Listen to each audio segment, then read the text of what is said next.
প্রশাসনিক সুবিধায় নতুন দিগন্ত বাংলায়। অনেক পরিবারকেই আগে সরকারি কাজের জন্য অনেক দূরে যেতে হতো।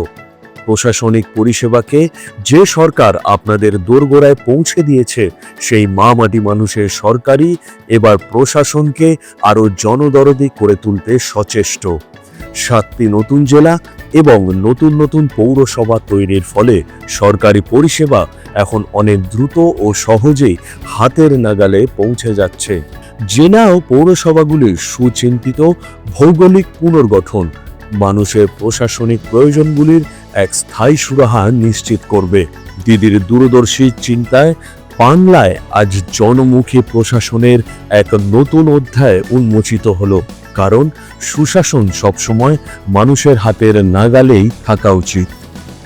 দিদির 10 প্রতিজ্ঞায় উন্নয়ন হবে আবার বাংলায়।